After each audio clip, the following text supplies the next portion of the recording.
Good evening, ladies and gentlemen, and welcome to today's event with David Axelrod in conversation with Natasha Korecki from POLITICO. I regret that Alex Castellanos is unable to join us tonight due to a family emergency. My name is Matt Abbott, and I am the Director of Government and Diplomatic Programs at the Chicago Council on Global Affairs. I am delighted to welcome our speakers to the Council's platform. A few notes on housekeeping. For your information, this program is on the record. We encourage you to use social media, but please silence your phones. As you may know, the Council organizes approximately 200 events per year, and we have several coming up in which you may be interested. On Tuesday, February 23rd, Admiral Cecil Haney from U.S. Strategic Command will talk about strategic deterrence. And on Wednesday, March 2nd, we will host former CIA and NSA Director General Michael Hayden. Finally, on Wednesday, March 16th, Peter Bergen will discuss his new book on terrorism. Mr. Norm Bobbins will be introducing our speaker and moderator. Mr. Bobbins serves as the non-executive chairman of the Private Bank and Trust Company. He is also a Director's Circle member of the Council. I will then moderate the question and answer session following the discussion. Thank you.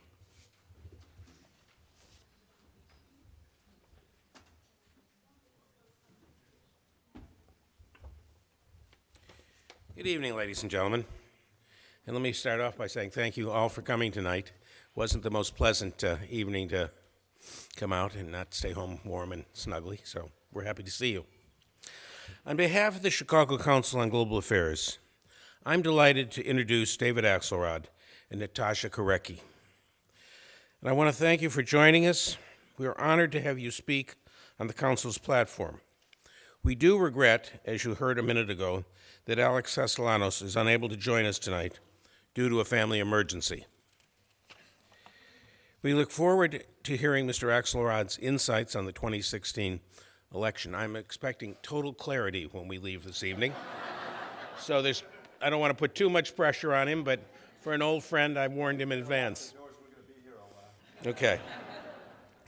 You have a biography on your chairs, but let me just offer some brief introduction of today's guests.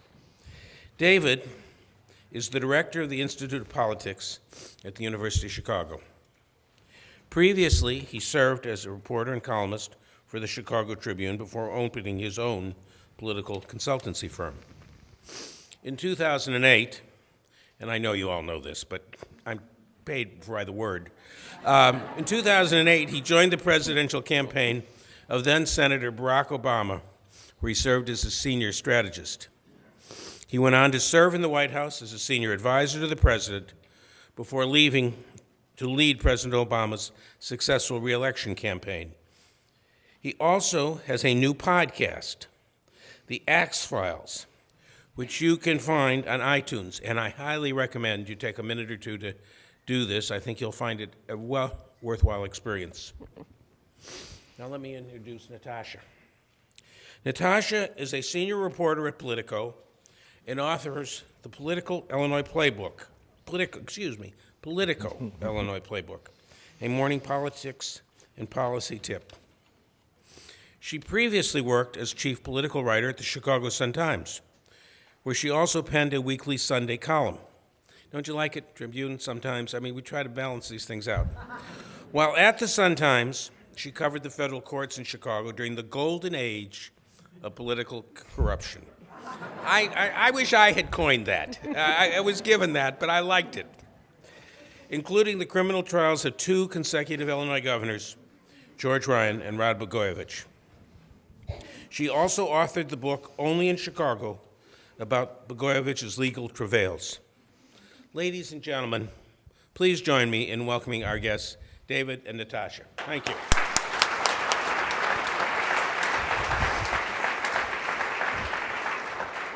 Thank you for that very warm welcome. Let's jump right into it. There's been so much in the news with the death of Justice Scalia and the vacancy. Today, President Obama said that he intends to nominate someone to the Supreme Court, calling the Constitution clear on the matter. Is the Constitution clear on the matter? Well, I'm not a constitutional scholar, but because there's all this talk about the Constitution, I did reread it, looking for the provision that said that a president in his last year shall not nominate a Supreme Court justice to fill a vacancy, and finding none, I have to assume that he's right about that, yeah. As a pure political calculation, were Republicans wrong to jump the gun here and say he shouldn't nominate someone? I think this is a microcosm of a larger problem for the Republican Party, and I want to try and not, Alex isn't here, and he asked me to extend his regrets, but he really did have to deal with a family emergency, and so I don't want to take advantage of his absence and try and make a partisan point, but I do think this is a microcosm of a problem the Republican Party has. The Republican Party has a very active base that is dominating the nominating process, and that base is absolutely dead set against the president making this appointment because it would shift the majority on the Supreme Court in a profound way, and they are basically of the mind that it shouldn't be done, it should be stopped by any means necessary. So Mitch McConnell was responding to the base of his party there, and this is the larger problem they have in winning a national election, because when you consider, they did an autopsy after the 2012 election, and it said, to win a national election, we have to have greater outreach to Hispanics, to women, and to young people. Well, I don't think that project's going very well. We're building walls, we're turning back the clock on gay rights, we're still fighting the battle on abortion, we're, guns. I mean, it's not going well, and that's because the center, the sort of gravitational pull of the party has been to the right. I think this reflects that. I don't think it was smart to say, we're not going to even hold a hearing, we're not going to accept your nomination, we're not going to dignify it with a hearing and leave a Supreme Court seat open for 13 months. I think that the majority of people in this country are going to find that objectionable, and the swing voters in a national election are going to find that objectionable. But isn't it, just going back to the pure political calculation, if a Democrat captures the White House in November, then aren't Republicans now, by not taking up Obama's nomination, aren't they risking somebody who would go further to the left, whereas now, well, the other moderate element of this is that there's some chance that there'll be a Democratic Senate in 2017 because you have 5 sitting Republican governors, including our own, in states that are blue states that were won by Obama. You have an open seat in Florida, Marco Rubio's seat, that could well go Democrat. And so you may have a Democratic Senate. So yeah, there's some risk involved. But there is, presidents, when they're retiring, I wrote a piece about Donald Trump in the New York Times a few weeks ago, and I have this theory about presidential politics, which is that presidential elections in succession years are defined by the outgoing president, and rarely, particularly the opposition party, do people want the replica of what they have. They always want the remedy, and my point was that Trump is the absolute antithesis of Barack Obama in every way.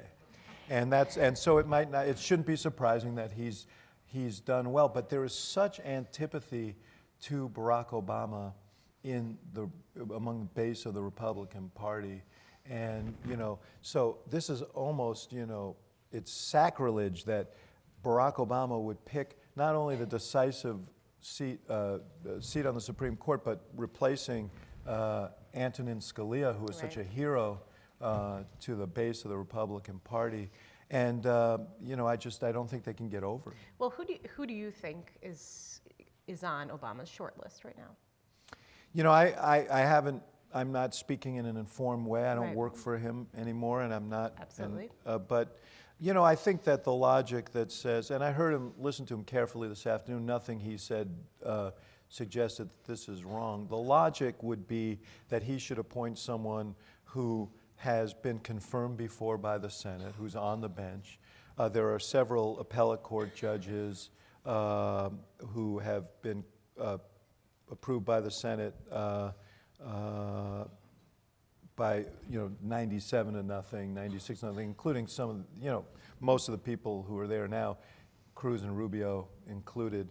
I would think you would look at those people first, because if you're going to have a fight over this, you don't want to put forward someone who is obviously objectionable to large numbers of people in the Senate. But if you put someone forward who's been approved by a unanimous vote, then it really does expose the politics of this fight, and makes it harder for the Republican position to stand. So I expect he'll choose one of those appellate court judges. Does that mean a moderate? Well, I think by definition, if you get approved in this Senate 97-0 or 96-0, you're probably viewed as a moderate. But I mean, that just because you're a moderate doesn't mean that you wouldn't, in the context of the Supreme Court, organize with the liberals on the court. Okay, let's circle back to something you mentioned earlier, and I really want to get to, if anyone can answer this question, and that is this phenomenon we've seen. Donald Trump on the one hand, Bernie Sanders on the other. I mean, here they are, droves and droves of people going to them, looking for answers, looking for what? They're so different from one another, though. How do you explain this phenomenon? What is this a reflection of? Well, I began to articulate my theory on Trump.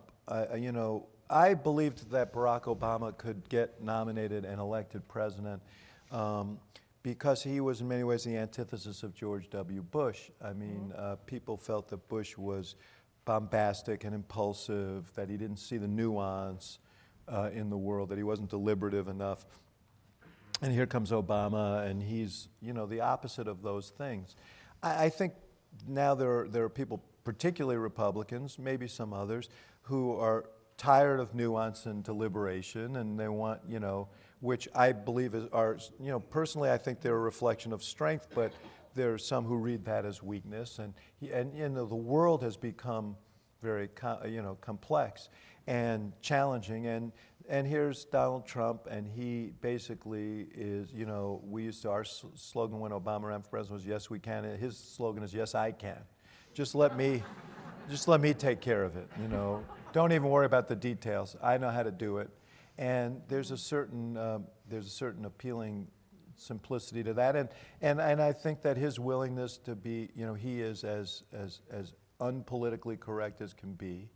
I think he's articulating what, there are people in this country who believe what he's articulating and are energized by the fact that he's articulating it. So, and people who are very mad at Washington, he's a, and by the way, let's not downplay his extraordinary command of, there's sort of a Faustian bargain between him and the media. I mean, he's box office for the media, and so he's on there constantly. And he has used the earned media, non-paid media, better than more effectively than any candidate that I've seen in a very, very long time. He knows how to use TV to his advantage. So, he's also gotten away with things that no other candidate's been able to get away with. So far, right? yeah. So far, we'll see how he progresses. I always quote one of the great political thinkers in town, Dick Mell, who once told me when one of his colleagues was running for office in the city council, I said, "How do you think he's going to do?" He says, "Not going to make it." I said, "Why not?" He said, "Just remember, the higher a monkey climbs on a pole, the more you can see his ass." Now, I confess that Trump is pretty high up on that pole. I would have thought that America wouldn't like the view.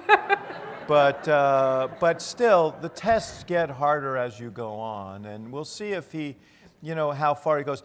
He's not winning majorities in these polls, and he's not winning majorities in these primaries, and he has benefited from a larger field. And the theory is that if the field winnows down to 2 or 3, he's going to have a harder time winning those races. And we'll see if the field winnows down. South Carolina will have a lot to say about that.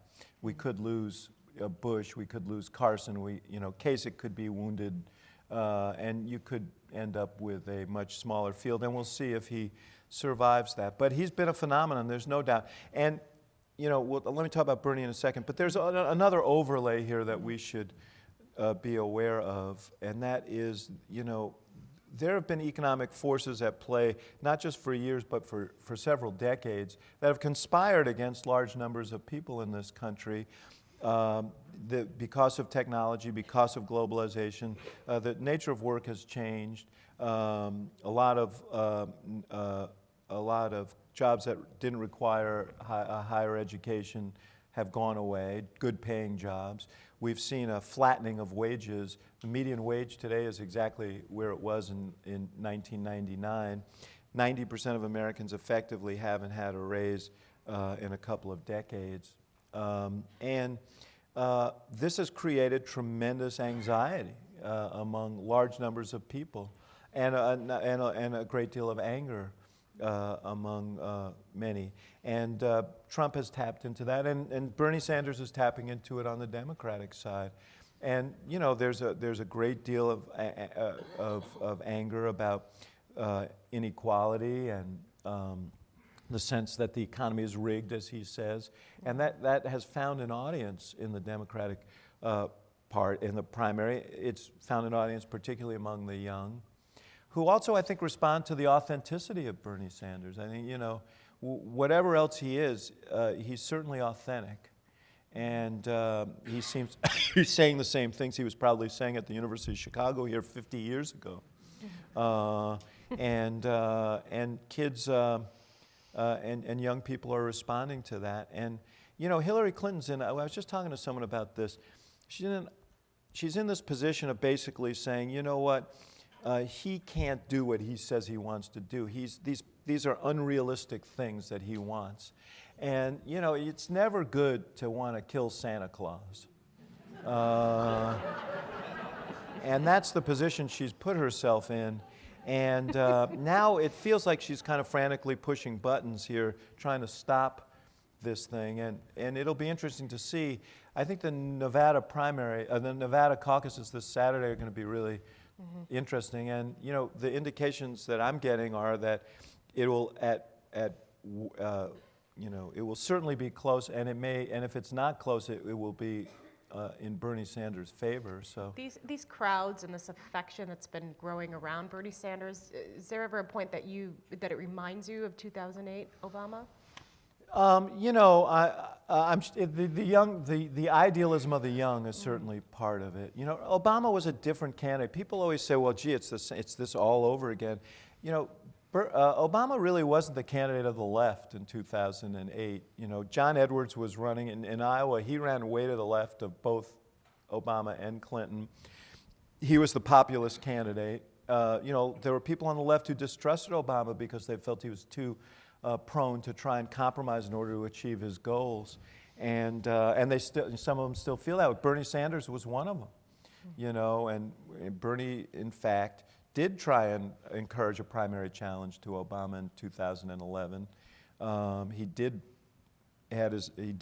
do the lead blurb on a book called Buyer's Remorse: How Obama Let Progressives Down, which was just published. So, there is that body, and that's where Bernie comes from. But in terms of the enthusiasm of the crowds, yes, and there was an authenticity to Obama, there's an authenticity to Bernie, and authenticity, and there's a kind of weird authenticity to Donald Trump. Is there an authenticity to Hillary Clinton? So anyway, I think that's her challenge. I really do think that's her challenge. I mean, there's a very tactical feel to that campaign, and there's a sense of searching to say the things that are necessary in order to get elected. I know her well. I worked for her when she ran for the Senate in 2000. She came here in 1998. If any of you were there, my wife founded a research foundation called CURE, Citizens United for Research in Epilepsy. Hillary was the first speaker at our first event in 1999, and she was great. because it was what she likes to, she spent the day at an epilepsy clinic, she absorbed it all. She came and she shared her experiences there, and she, looking at an EEG of a young person, she talked about the thick black lines and what that must have felt like in a child's little body. And she was moving and she was substantive. And after she left, she helped start with us we had a national conference on curing epilepsy that the White House and the NIH co-sponsored with Cure, and she did that, and that's her. I mean, she likes to dive into these problems and work on them. And it's just, this has been bandied about a lot, but Mario Cuomo said you campaign in poetry and govern in prose. She's just not good at the poetry. And it's been a constant problem for her. And so in searching around for something that works, there is a sense of inauthenticity that is, and she's very defended, there's no doubt about it. This has held her back. Well, so getting to that, I believe it was last week, you tweeted something about Hillary Clinton's campaign, and what you said was, quote, "When the exact same problems crop up in separate campaigns with different staff, at what point do the principals say, hey, maybe it's us?" That was, by the way, retweeted a couple thousand of times. Yeah, I know. Talk about that a Well, little I bit. tweeted that because there was a story about a staff shakeup in the Clinton campaign. And admittedly, part of it was, I know a lot of the people who were working there, many of them worked for us. And they were brilliant when they worked with us in the Obama campaign. I don't think they became stupid overnight. And it is true that she's running into some of the same problems that she ran into before. Bill Clinton is running into some of the same problems he ran into before. He is the single most talented and I think a brilliant politician of our time, but he has except when he's in service of his wife. And then his emotions take hold, and he just gets so angry that people can't see what he sees in her, and that they would consider Bernie Sanders or even a Barack Obama other than her. He just finds that absolutely outrageous, and he can't contain himself. So last night he was out comparing the Tea Party to Bernie Sanders supporters. Well, that's just not very smart, and he's very smart. So yes, I think that they need to look inward. I don't think the problem is their staff. If that were the case, then they had a different staff last time and they had some of the same problems.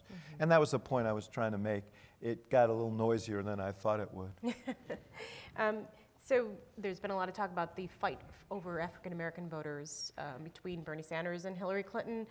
Who do you think has the leg up right now? Well, there's no doubt that she has the advantage because there's a long-standing relationship between the African American community and the Clintons, and they have some deep roots there. But the real question is, can Bernie Sanders, if he wins in Nevada, is there sort of an effect of momentum that begins to bleed into South Carolina the following week? And are younger African American voters and Latino voters as tied to the Clintons as older voters are? And now most of the South Carolina electorate in a primary skews old. It's unusual for younger voters to really participate in large numbers. But if he could get that going, he could make it a more interesting race. But right now, you'd have to say she still has an advantage. She got endorsed by the congressional. All the institutional players, or most of the institutional players, are with her. But that's true among whites and Hispanics as well. To what extent, if any, does Rahm Emanuel play into the black vote? Does it hurt? I would Hillary not Clinton ask her to go Illinois? and campaign in South. I would not ask him to go and campaign in South Carolina if that's what you're asking. What me. about in Illinois? Well, I think my advice to Rahm would be to focus on dealing with the problems that are right in front of him, and I wouldn't worry too much about the presidential primary, and I'm sure he won't. What do you? Okay, so let's look at Illinois. Does Hillary? She has roots here. Of course, she has roots in a lot of places.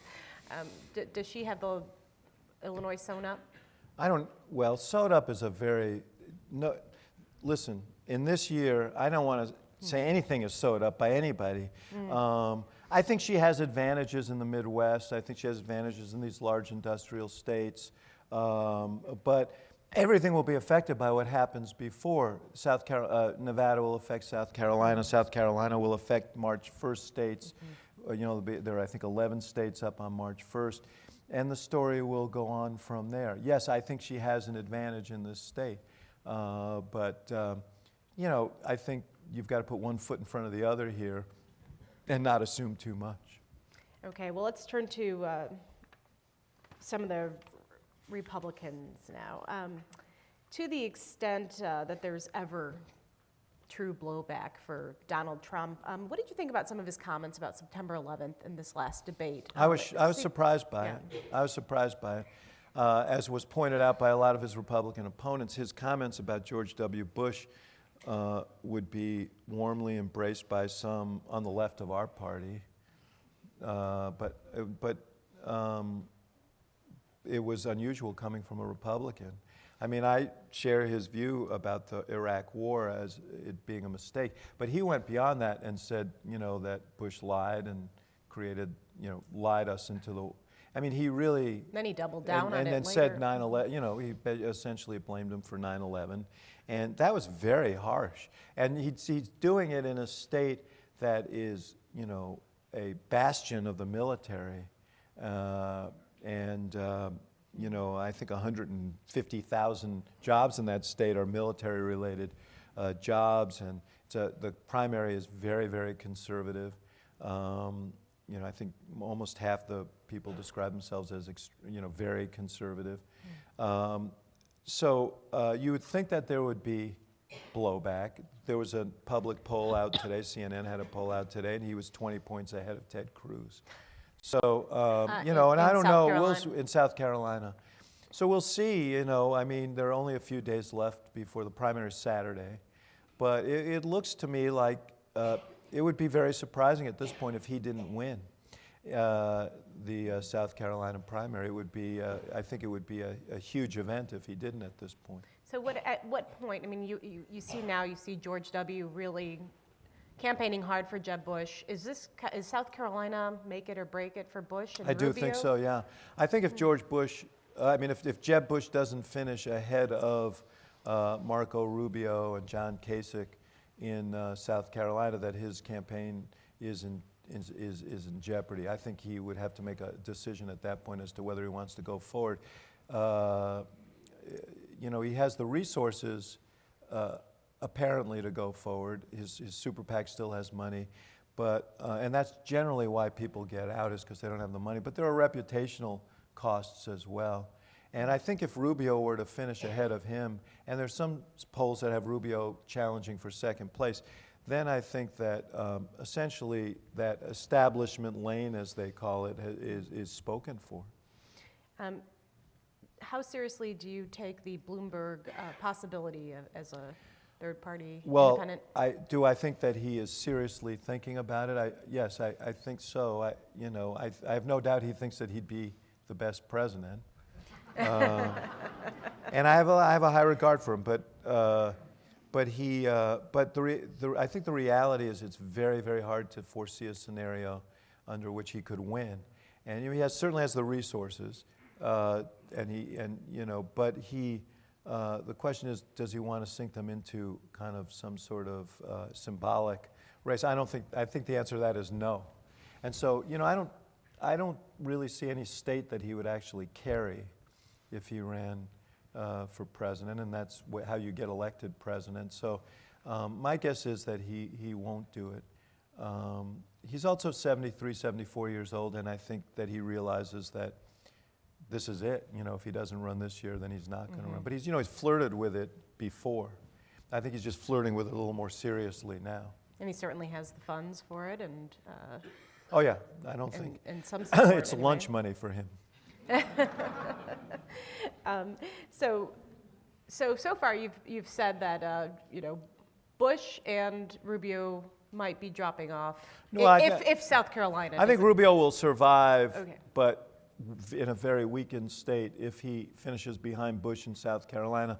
Rubio is set up to do well the following week. They invert, and so the Nevada caucuses on the Republican side happen a week after South Carolina. Rubio is actually set up to do well there. He's, you know, he was raised as a Mormon, and he still has ties to the Mormon church out there. And that's advantageous. I think they're a third of the vote in the Republican caucuses. So that's advantageous to him. So Rubio could survive a while longer, even if he finished behind Bush. I don't know that Bush could survive finishing behind Rubio. Kasich is basically trying to leapfrog ahead to the Midwestern states, you know, to Michigan and Ohio and some of those states.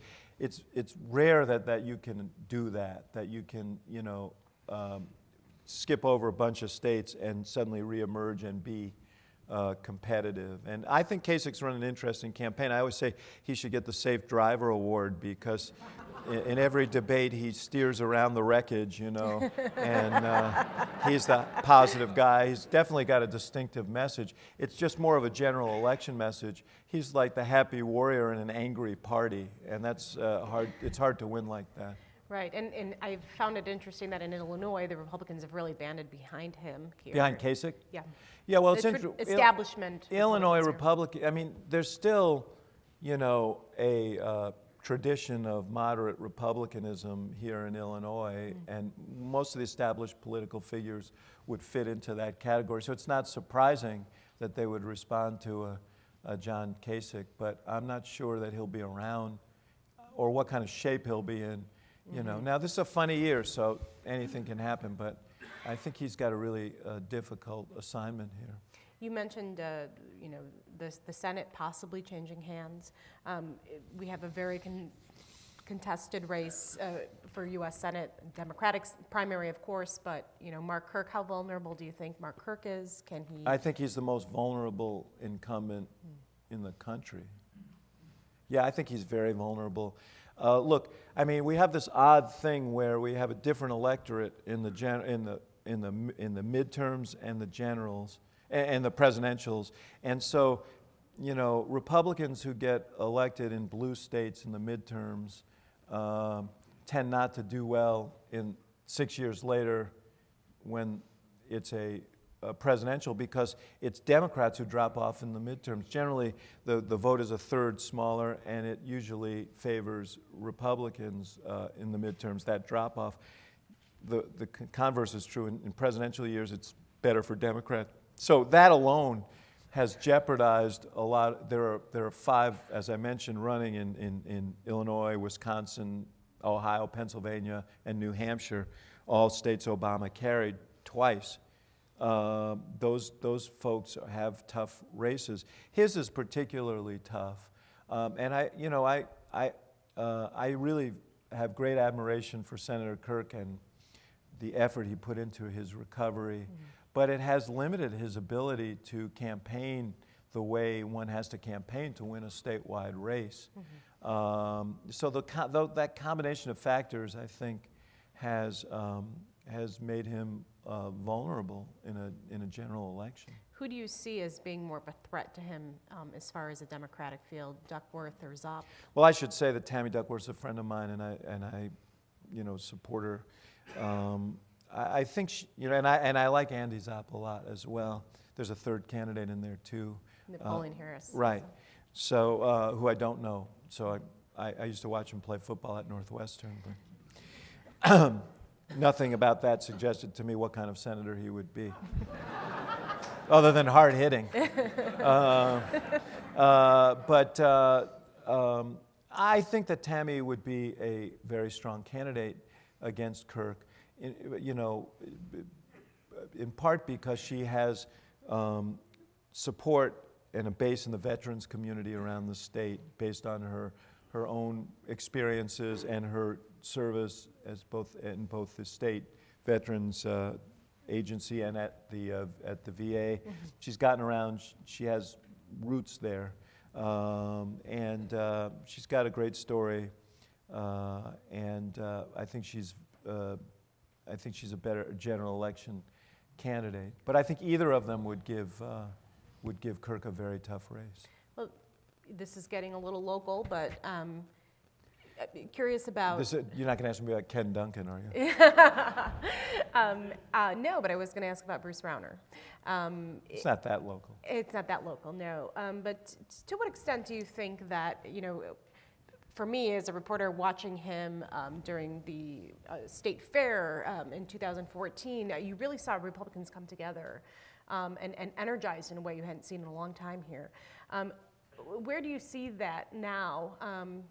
We're a year into his term. He's giving his budget address tomorrow, of course, and Yeah, it's there's a lot of big awkward. questions. Yes, Awkward. awkward.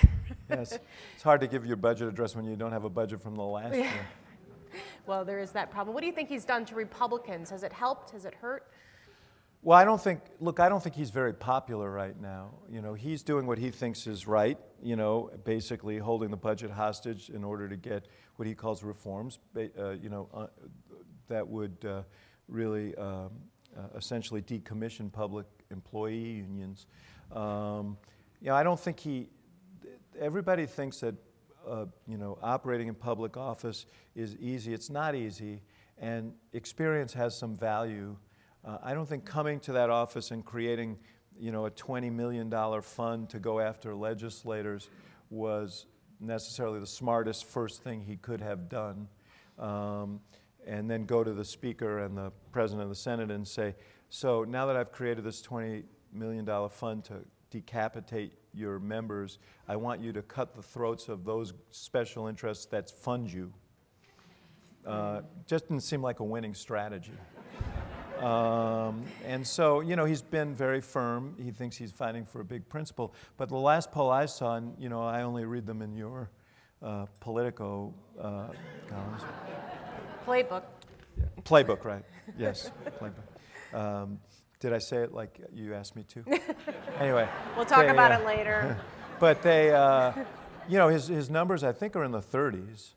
So I don't think that Republican candidates are going to be excited necessarily about having him campaign with them. They may be excited about him writing checks for them, and I'm sure they will accept that money willingly. Okay.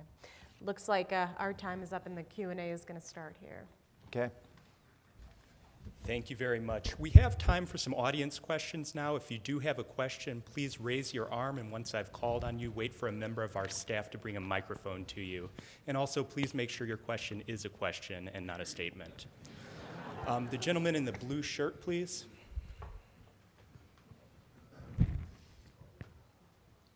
Thank you. Should I stand up? My question is about Hillary Clinton's speaking fees.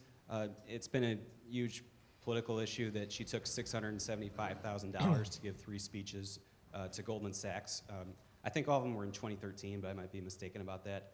In any event, they were after the Occupy Wall Street movement had surfaced. I was just wondering, do you know if there was any political thought that went into that? I mean, she doesn't, by most accounts, the Clintons are worth about $100 million, so it wouldn't seem that she would need the money. So it seemed like at the time you would know that the political damage would outweigh the monetary benefit of giving those speeches. Okay, we're going to count that as a question.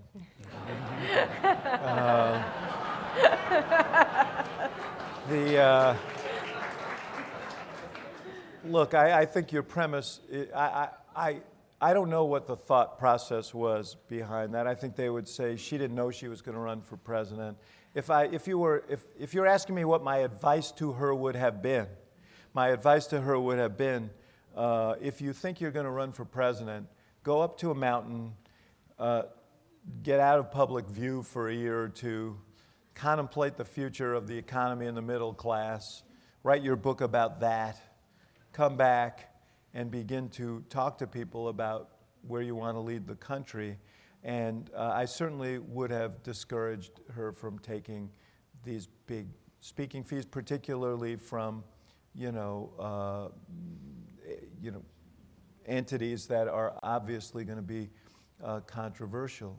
But I can't speak to what their finances are or why they felt they needed to do that. My guess, if I were to speculate, is she felt like she was going to run for president and she wasn't going to be, earning money after, other than the $400,000 that taxpayers a lot after 2017, and that before she's, that she was going to do what, frankly, other public officials do. I mean, most public officials at that level leave and they give speeches and they get paid for them. Frankly, I did, but not nearly what she got. I'm filled with envy, actually. So I think it was, would I have done it? No. Is it a political problem for her? Yes, I think it's a political problem for her. The gentleman in the suit, please.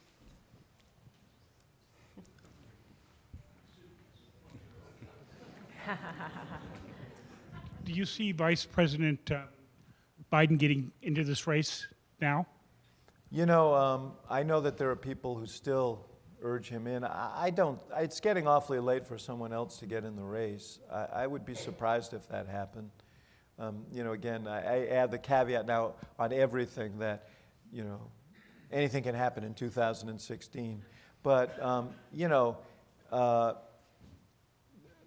the filing deadlines and so on have come and gone for all of these, I think most of these primaries. So, you'd be kind of, I don't even know how you'd put it together.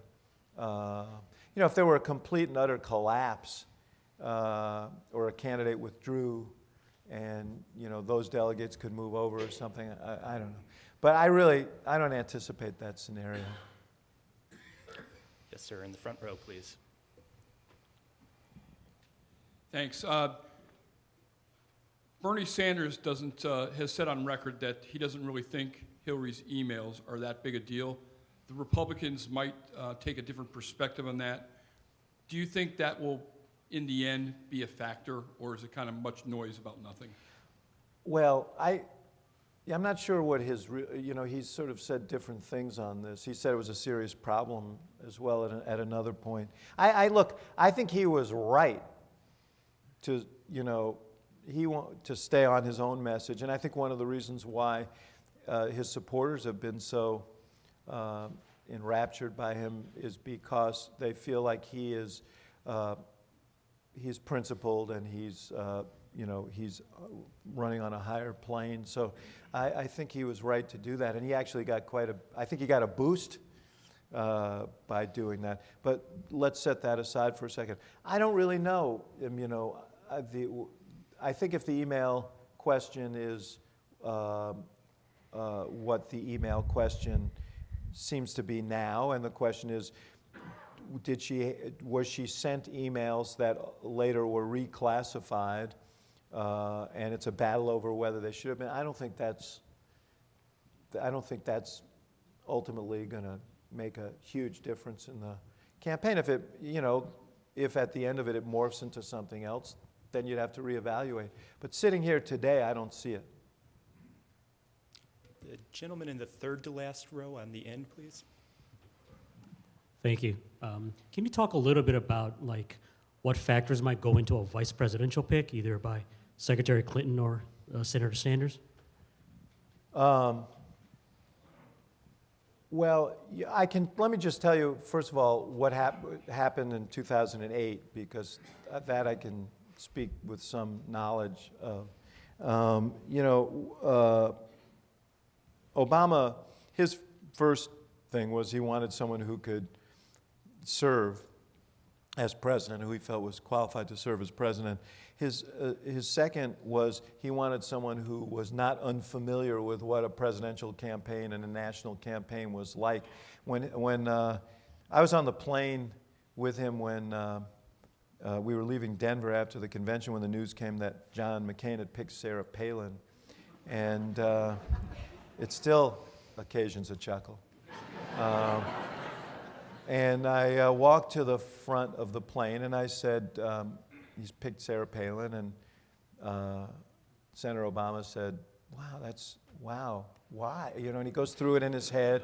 He said, no, change, woman, I can see it. And then he said, but you know what? He said, I think I'm reasonably intelligent. And he said, it took me like 6 months to become a decent candidate.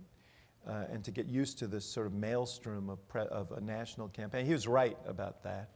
And he said, she may be the greatest politician since Franklin Roosevelt or Ronald Reagan, and she can come out of Alaska after being governor for a year and a half and handle all this. He said, but I'd give it 3 or 4 weeks and we'll see. And 3 or 4 weeks, I guess 4 weeks to the day, she had that interview with Katie Couric. And that was sort of the end, which spoke to his point.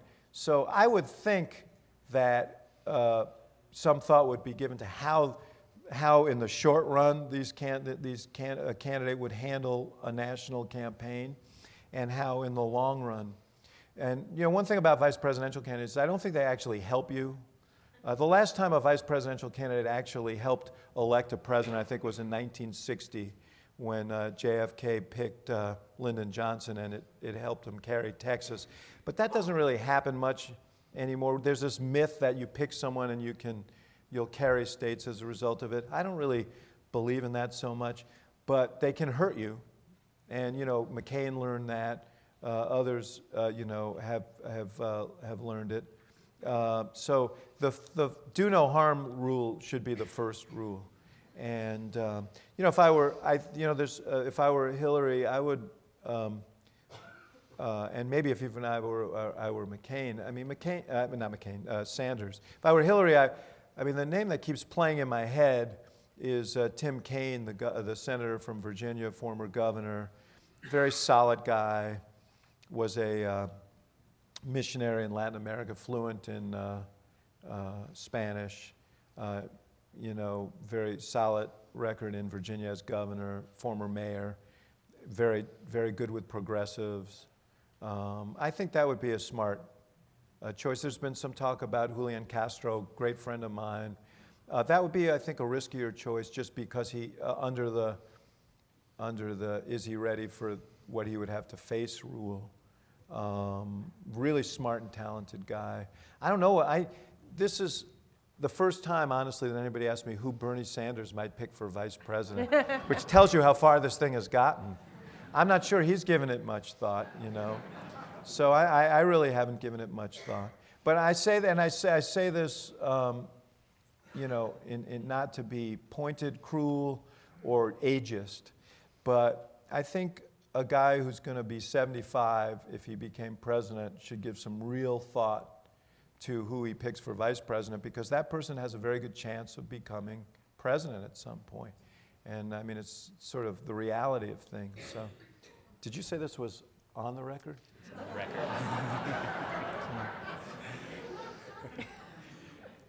Mr. Bobbins in the front row, please. I'd like to go back to the Bloomberg candidacy. If he was to choose to run, could he get enough votes or enough electoral votes that nobody got the sufficient number to be elected and push this into the House? I still Is there can't. a conspiracy here? I can't think of a state that he would win, Norm. And you've got to win electoral votes in order to deprive others of electoral votes. I just don't think. Here's what I think. I think that he would win the votes of a lot of upscale Republican people, particularly in the business community, who share his view on fiscal and economic issues and are not consumed by these social issues. I think he would have appeal to those voters. But I think mostly Democrats would stick with the Democratic nominee, and the rest of the Republican Party would stick with the Republican nominee. And I don't think he would be in that position. He may tip a state somewhere, and I don't even know where, but he might tip a state somewhere. But I don't think he ends up with any electoral votes. And he's ultimately a very rational guy, so I don't think he's going to do this just to be in the presidential debates. He's got his own network, for crying out loud. Yes, ma'am. In the second row, please. Madeleine Albright and Gloria Steinem seem to have crystallized a split in the women's vote, a generational split. Yeah. How can Hillary work with that in a more effective way?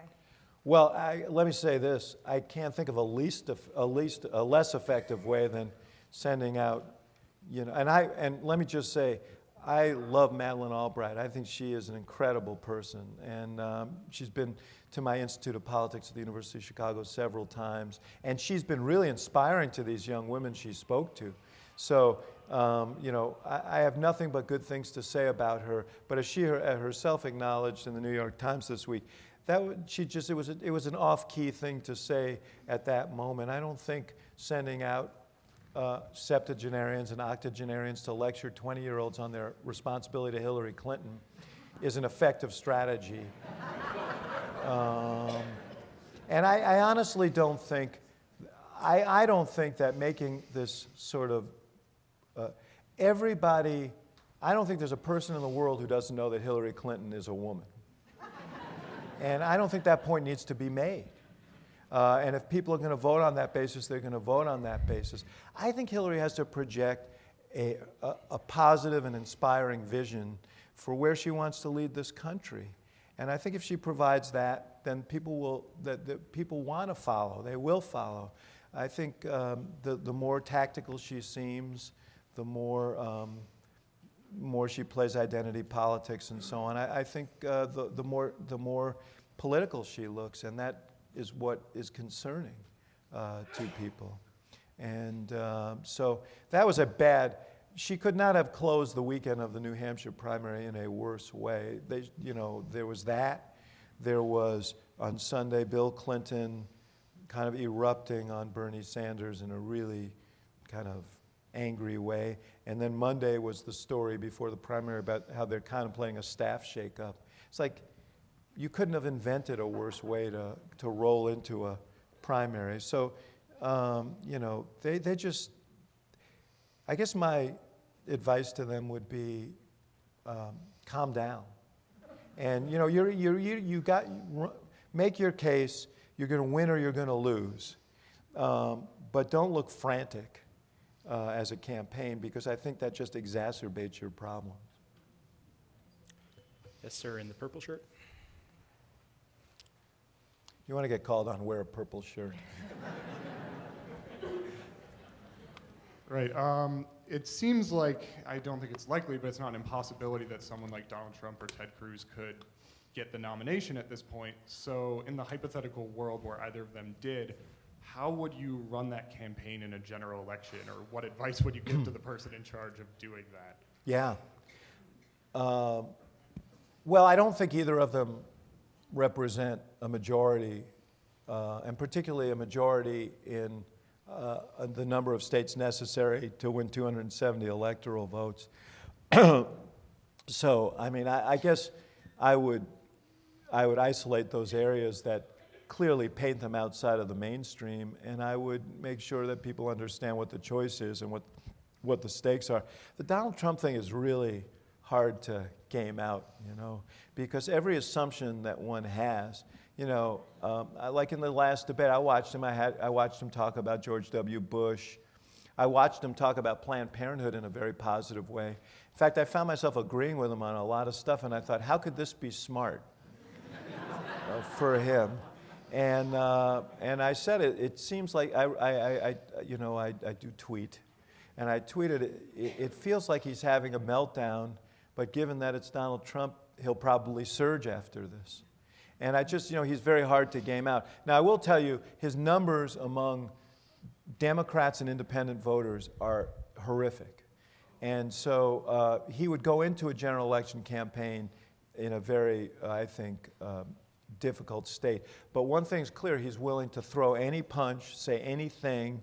So anybody who gets into the ring with him can expect that he will play every card in his deck, against you, and you've got to be prepared for that. Cruz is a hardcore ideologue, and I think that'll be clearer. I mean, I think Trump will, as I said, he took positions in South Carolina that were sort of completely out of sync with the Republican base, and he seems to be getting away with it. So I could see him, just shedding some of his primary skin very quickly and saying, don't worry about that. This is the real me. And, he's a salesman. And pretty much his thing is, what does it take to put you in that car?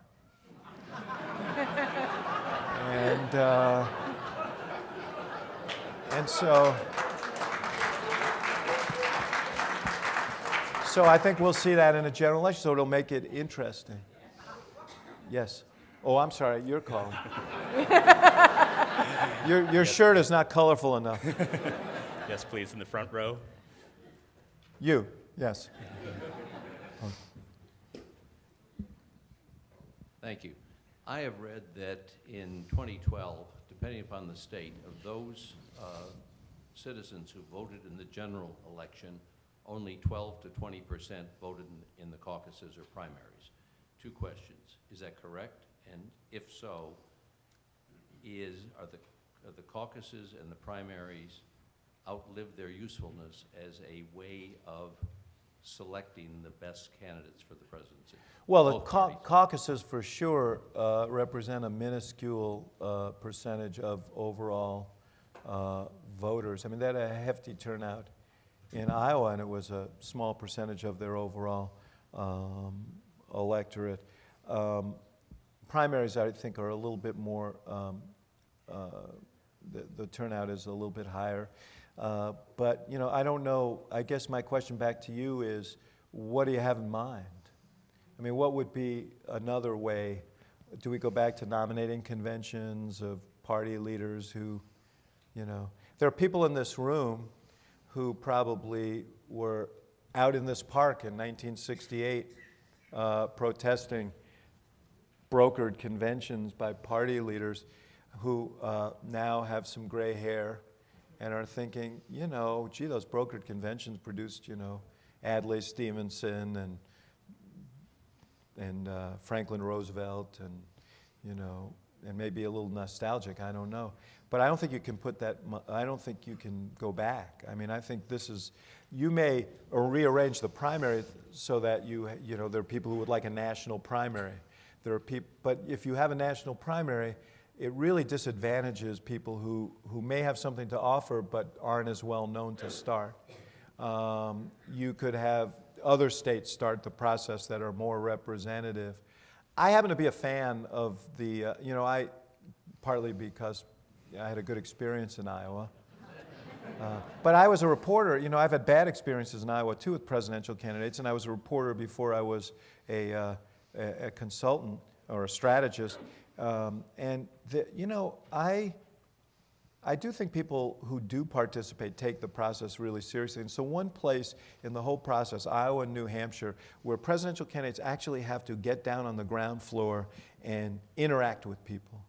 And I think that's an important part of the process. The thing I think the greatest reform we could affect is to do away with public polls, which I know all you First Amendment lawyers here I understand that's not doable.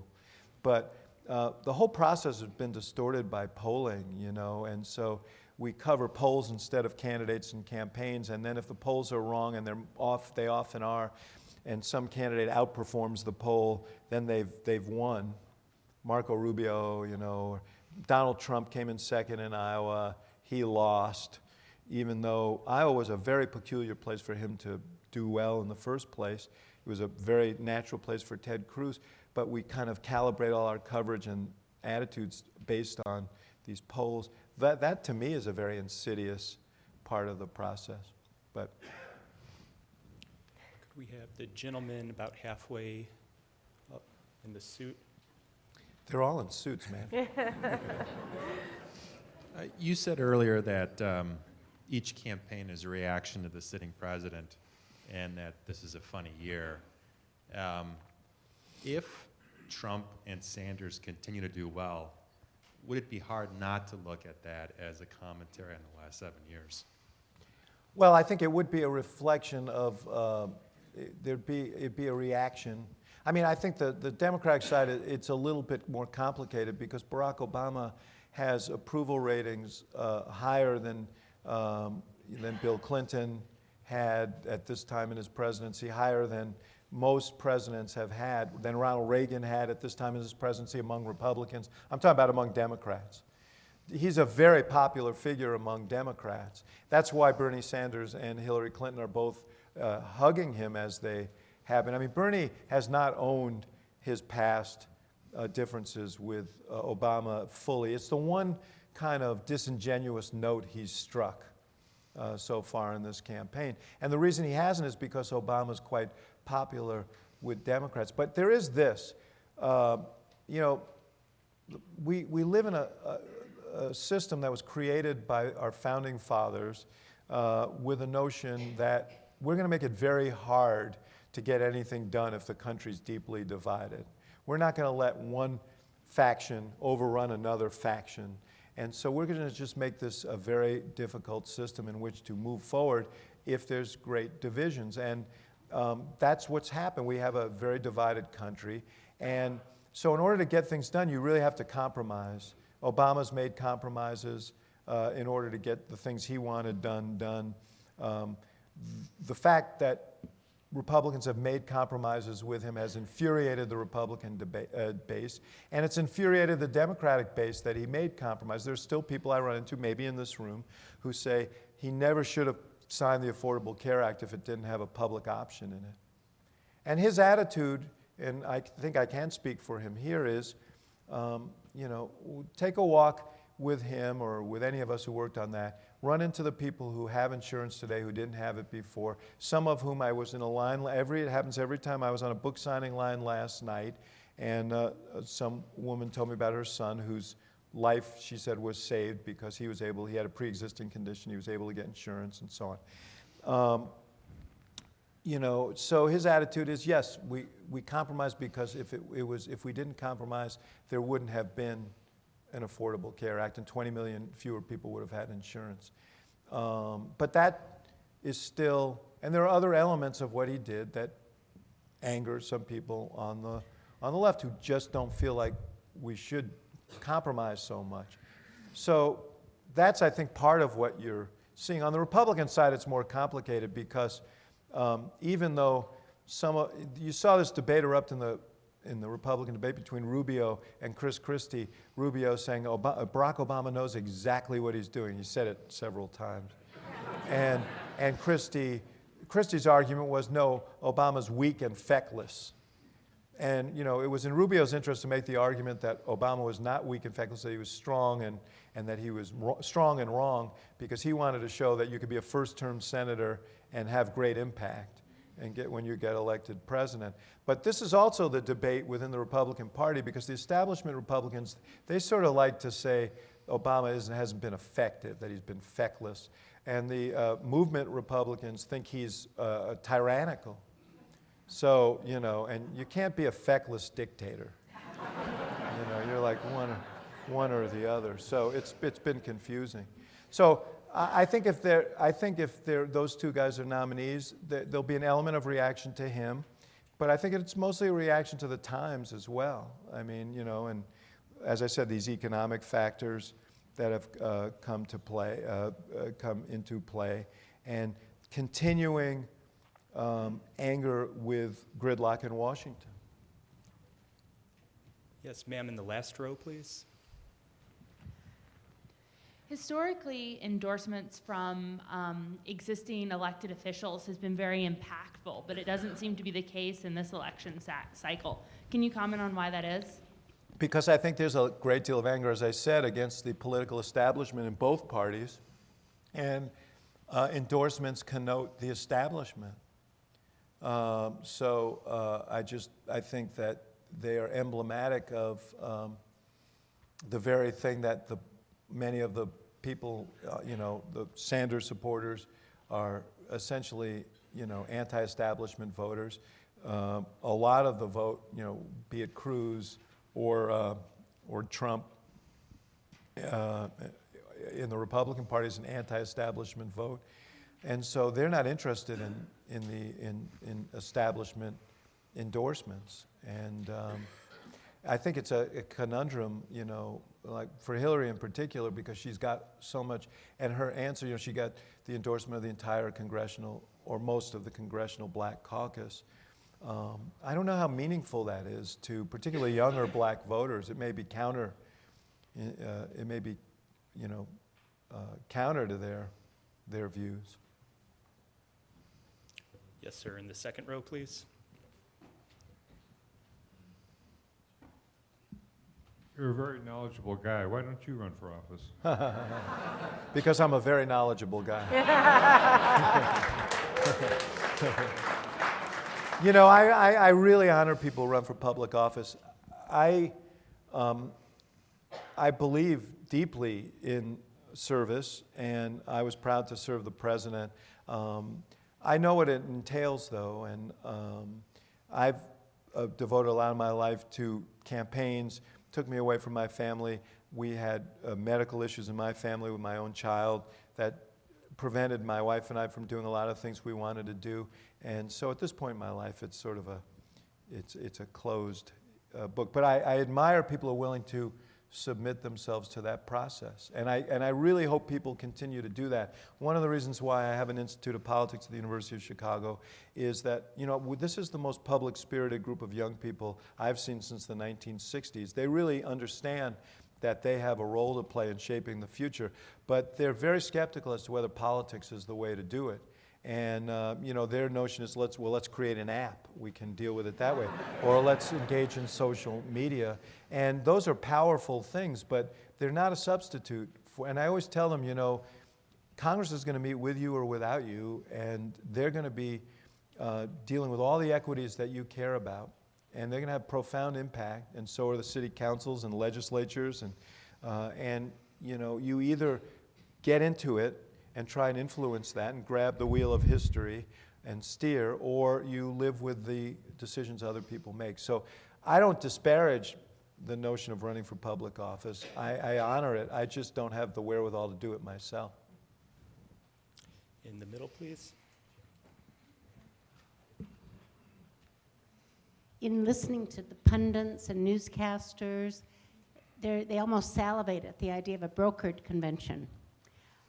I would like to hear your views about brokered convention and what it would look like in the 21st century. Well, I will say this. I have memories walking into the Blackstone Hotel because when I was a young reporter, I was an intern in the Washington Bureau, in the Midwestern Bureau of the Washington Post when I was at the University of Chicago. And one of the assignments I got was to come here and do a story about the smoke-filled room. This was the hotel in which the Republican leaders in 1920 met with Warren Harding because they were going to, you know, they're considering making him the nominee, and they asked him if there was anything in his past that would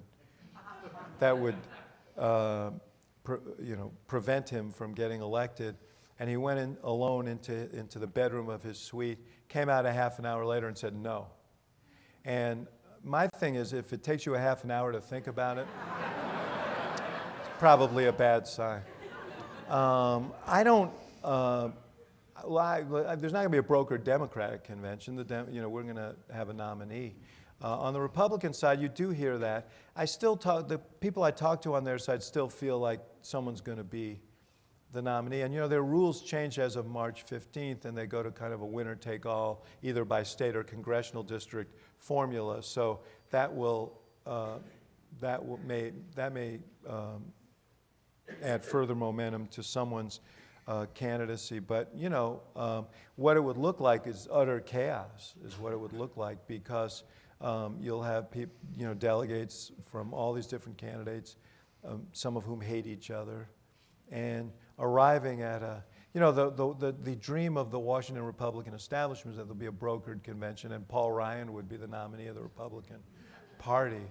But I think that's more of a hope than a genuine expectation or even possibility. So it'll probably happen now that I said that. We have time for one more question. Ma'am, about halfway back, please. I'd just like your thoughts on the news related to all of this. I think it's wonderful that we hear about all of this, but the 24-hour news cycle has kind of turned this all into a little bit of an entertainment event, and I just sort of like your thoughts on that. So Norm, did you mention in the introduction that I'm a senior commentator for CNN? Well, I just feel at this point, in the interest of full disclosure, I should mention it. There's no doubt that the advent of all news cable television has been a precipitant in this notion of the permanent campaign, in which everything is judged through the prism of politics. And I don't think it's been particularly healthy in the long run. It's also become this pervasiveness of all of this has become a tool for Trump and those who are great at using the medium to promote their candidacies. So, look, there are a lot of things that have eroded, the thoughtful coverage of campaigns. When I was started as a young political reporter, I was on the bus occasionally with, the David Broders and Jack Germans and some of the great political reporters of that time, and they would just rent a car and drive across the state for a week, knocking on doors and stopping in diners and, in German's case, taverns, and just finding out what people were thinking. And they would get a real sense of the sort of the nature of what was going on out there, and they'd write thoughtful stories about it. Now, I mentioned one element of it. We're like, every day we're commenting on public polls, and I can tell you from my own experience being on the other side, they're almost always wrong. They're very rarely right, but they become the story instead of doing that hard work of campaigning, because news organizations don't want to spend their money on sending someone out for a week to wander around a state. So, I lament the quality of coverage. I work with a bunch of people at CNN some really, really fine reporters, including people like Jeff Zeleny, who was the political writer for the New York Times in the last election, and they've hired a lot of really good people. They have a lot of really good people, but there's just something about having to fill 24 hours a day that that impacts on the filter, and that's true on the internet. It's true on cable TV, and it hasn't been, it's not great. And as an old political reporter, I lament that, even as I participate in it. Ladies and gentlemen, thank you for joining us at tonight's program. Please join me in thanking David Axelrod and Natasha Korecki.